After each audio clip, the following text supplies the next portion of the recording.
Okay, today is January 4th, the year 2025.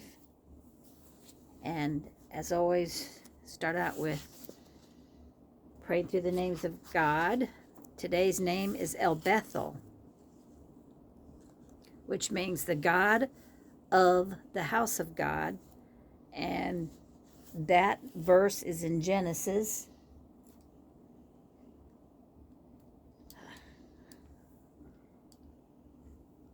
I forgot my glasses so I can see.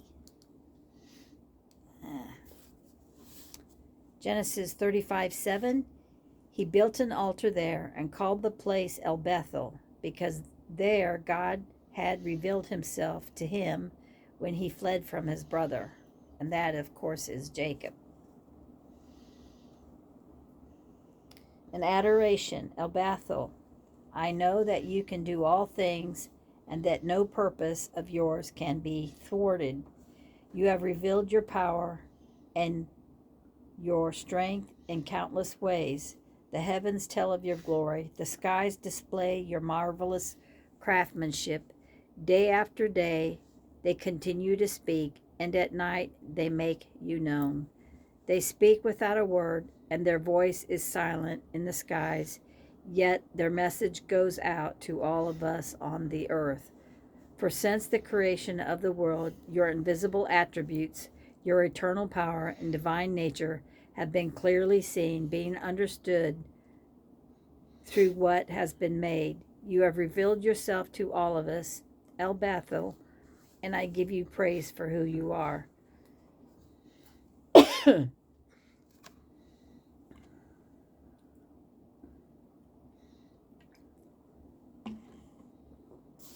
Confession, Elbethel. I confess I don't always see you when you reveal yourself to me. I don't always stand in amazement at the intricacy of your creation. I fail to marvel at the depth of your wisdom.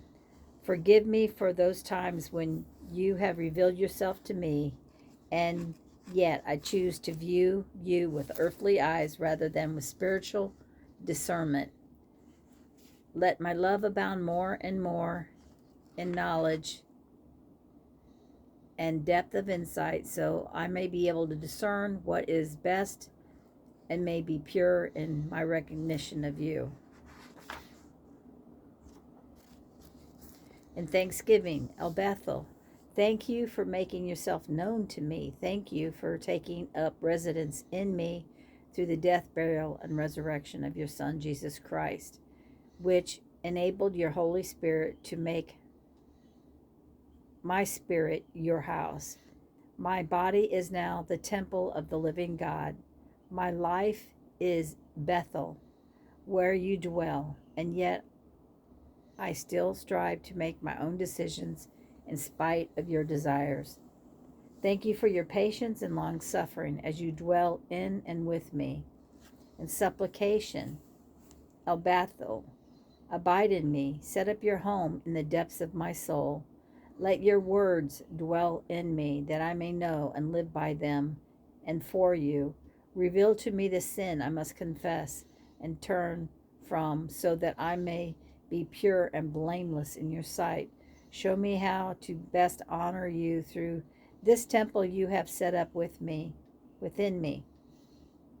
Guide me in my eating habits, in my entertainment choices, and even in what I wear, so that as your house, Bethel, I may glorify you in all I do. Grant me the discernment to know how to reflect you well.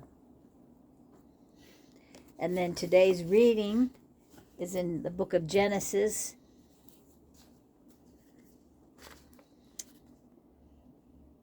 The 4th day of January is Genesis 12 through 16. And yesterday I struggled so much with the names, and I really should have put on the audio, which is what I'm going to do now. And I'm going to listen instead of struggling with reading words that I can't pronounce. Chapter 12. Now the Lord had said unto Abram, Get thee out of thy country, and from thy kindred, and from thy father's house, unto a land that I will show thee. And I will make of thee a great nation, and I will bless thee, and make thy name great, and thou shalt be a blessing. And I will bless them that bless thee, and curse him that curseth thee. And in thee shall all families of the earth be blessed. So Abram departed, as the Lord had spoken unto him, and Lot went with him. And Abram was 75 years old when he departed out of Haran. And Abram took Sarai his wife, and Lot his brother's son, and all their substance that they had gathered, and the souls that they had gotten in Haran. And they went forth to go into the land of Canaan, and into the land of Canaan they came. And Abram passed through the land into the place of Sichem, unto the plain of Moreh, and the Canaanite was then in the land. And the Lord appeared unto Abram and said, Unto thy seed will I give this land. And there builded he an altar unto the Lord, who appeared unto him. And he removed from thence unto a mountain on the east of Bethel, and pitched his tent, having Bethel on the west, and Hai on the east. And there he builded an altar unto the Lord, and called upon the name of the Lord. And Abram journeyed, going on still toward the south. And there was a famine in the land, and Abram went down into Egypt to sojourn there, for the famine was grievous in the land. And it came to pass, when he was come near to enter into Egypt, that he said unto Sarai his wife, Behold now, I know that thou art a fair woman to look upon. Therefore it shall come to pass, when the Egyptians shall see thee, that they shall say, This is his wife. And they will kill me, but they will save thee alive. Say, I pray thee, thou art my sister, that it may be well with me for thy sake, and my soul shall live because of thee. And it came to pass, that when Abram was come into Egypt, the Egyptians beheld the woman, that she was very fair. The princes also of Pharaoh saw her, and commended her before Pharaoh. And the woman was taken into Pharaoh's house. And he entreated Abram well for her sake. And he had sheep, and oxen, and he-asses, and men-servants, and maidservants, and she-asses, and camels. And the Lord plagued Pharaoh and his house with great plagues, because of Sarai, Abram's wife.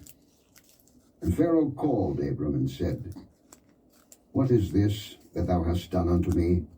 Why didst thou not tell me that she was thy wife? Why saidst thou, She is my sister, so I might have taken her to me to wife? Now therefore, behold thy wife, take her, and go thy way. And Pharaoh commanded his men concerning him, and they sent him away, and his wife, and all that he had.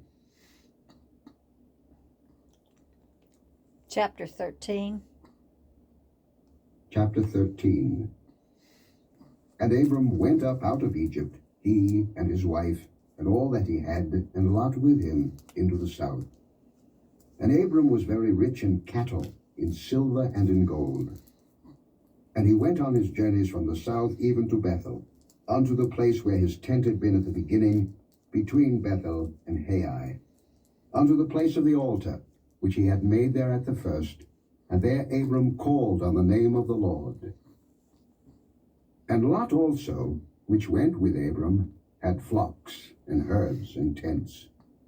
And the land was not able to bear them, that they might dwell together, for their substance was great, so that they could not dwell together. And there was a strife between the herdmen of Abram's cattle and the herdmen of Lot's cattle, and the Canaanite and the Perizzite dwelled then in the land. And Abram said unto Lot, Let there be no strife, I pray thee, between me and thee, and between my herdmen and thy herdmen, for we be brethren. Is not the whole land before thee? Separate thyself, I pray thee, from me. If thou wilt take the left hand, then I will go to the right. Or if thou depart to the right hand, then I will go to the left.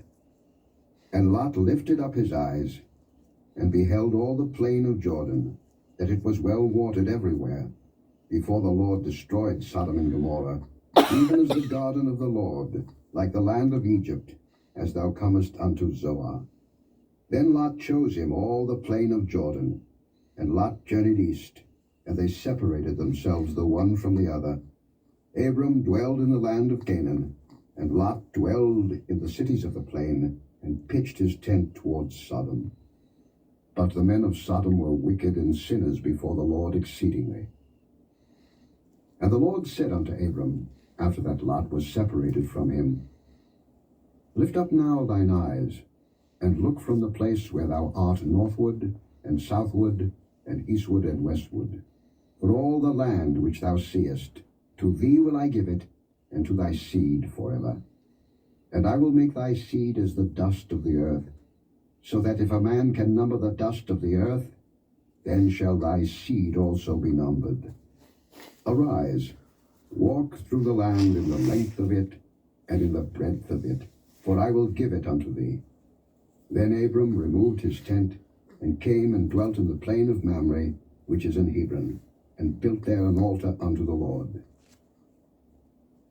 Chapter 14. And it came to pass in the days of Amraphel, king of Shinar, Arioch, king of Elasa, Kedorlaomer, king of Edom, and Tidal, king of nations, that these made war with Bera, king of Sodom, and with Bersha, king of Gomorrah, Shinab, king of Admah, and Shemeba, king of Zeboim, and the king of Bela, which is Zoar. All these were joined together in the vale of Siddim, which is the salt sea. 12 years they served Kedorlaomer, and in the 13th year they rebelled. And in the 14th year came Kedorlaomer, and the kings that were with him, and smote the Rephaims in Ashtaroth-Karnaim, and the Zuzims in Ham, and the Emims in Sheva-Kiriathaim, and the Horites in their Mount Seir, unto El-Paran, which is by the wilderness. And they returned and came to En-Mishpat, which is Kadesh, and smote all the country of the Amalekites, and also the Amorites that dwelt in Hazazon Tamar. And there went out the king of Sodom, and the king of Gomorrah, and the king of Admah, and the king of Zeboim, and the king of Bela, the same as Zoar, and they joined battle with them in the vale of Siddim, with Kedorlaomer the king of Elam, and with Tidal king of nations, and Amraphel king of Shinar, and Arioch king of Elasa, 4 kings with 5. And the vale of Siddim was full of slime pits. And the kings of Sodom and Gomorrah fled, and fell there, and they that remained fled to the mountain. And they took all the goods of Sodom and Gomorrah, and all their victuals, and went their way. And they took Lot, Abram's brother's son, who dwelt in Sodom, and his goods, and departed. And there came one that had escaped, and told Abram the Hebrew, for he dwelt in the plain of Mamre the Amorite, brother of Eshcol, and brother of Anah, and these were confederate with Abram. And when Abram heard that his brother was taken captive, he armed his trained servants, born in his own house, 318, and pursued them unto Dan. And he divided himself against them, he and his servants by night, and smote them, and pursued them unto Hobah, which is on the left hand of Damascus. And he brought back all the goods, and also brought again his brother Lot and his goods, and the women also, and the people. And the king of Sodom went out to meet him after his return from the slaughter of Kedorlaomer, and of the kings that were with him at the valley of Shavi, which is the king's dale. And Melchizedek, king of Salem, brought forth bread and wine, and he was the priest of the Most High God. And he blessed him and said, Blessed be Abram of the Most High God, possessor of heaven and earth, and blessed be the Most High God, which hath delivered thine enemies into thy hand. And he gave him tithes of all. And the king of Sodom said unto Abram, Give me the persons, and take the goods to thyself. And Abram said to the king of Sodom, I have lifted up mine hand unto the Lord, the Most High God, the possessor of heaven and earth, that I will not take from a thread even to a shoe latchet, and that I will not take anything that is thine, lest thou shouldest say, I have made Abram rich. Save only that which the young men have eaten, and the portion of the men which went with me, Anah, Eshcol, and Mamre. Let them take their portion. Chapter 15. After these things the word of the Lord came unto Abram in a vision, saying, Fear not, Abram, I am thy shield, and thy exceeding great reward. And Abram said, Lord God, what wilt thou give me, seeing I go childless, and the steward of my house is this Eliezer of Damascus? And Abram said, Behold, to me thou hast given no seed, and lo, one born in my house is mine heir. And behold, the word of the Lord came unto him, saying, This shall not be thine heir, but he that shall come forth out of thine own bowels shall be thine heir. And he brought him forth abroad, and said, Look now toward heaven, and tell the stars, if thou be able to number them. And he said unto him, So shall thy seed be. And he believed in the Lord, and he counted it to him for righteousness. And he said unto him, I am the Lord that brought thee out of Ur of the Chaldees, to give thee this land to inherit it. And he said, Lord God, whereby shall I know that I shall inherit it? And he said unto him, Take me an heifer of 3 years old, and a she-goat of 3 years old, and a ram of 3 years old, and a turtle dove, and a young pigeon. And he took unto him all these, and divided them in the midst, and laid each piece one against another, but the birds divided he not. And when the fowls came down upon the carcasses, Abram drove them away. And when the sun was going down, a deep sleep fell upon Abram, and lo, an horror of great darkness fell upon him. And he said unto Abram, Know of a surety that thy seed shall be a stranger in a land that is not theirs, and shall serve them, and they shall afflict them 400 years. And also that nation whom they shall serve will I judge, and afterward shall they come out with great substance. And thou shalt go to thy fathers in peace. Thou shalt be buried in a good old age. But in the 4th generation they shall come hither again, for the iniquity of the Amorites is not yet full. And it came to pass that, when the sun went down, and it was dark, behold, a smoking furnace, and a burning lamp that passed between those pieces. In the same day the Lord made a covenant with Abram, saying, Unto thy seed have I given this land, from the river of Egypt unto the great river, the river Euphrates, the Kenites, and the Kenizzites, and the Cadmonites, and the Hittites, and the Perizzites, and the Rephaims, and the Amorites, and the Canaanites, and the Girgashites, and the Jebusites. Chapter 16. Now Sarai, Abram's wife, bare him no children, and she had an handmaid, an Egyptian, whose name was Hagar. And Sarai said unto Abram, Behold now, the Lord hath restrained me from bearing. I pray thee, go in unto my maid. It may be that I may obtain children by her. And Abram hearkened to the voice of Sarai. And Sarai, Abram's wife, took Hagar, her maid, the Egyptian, after Abram had dwelt 10 years in the land of Canaan, and gave her to her husband Abram to be his wife. And he went in unto Hagar, and she conceived.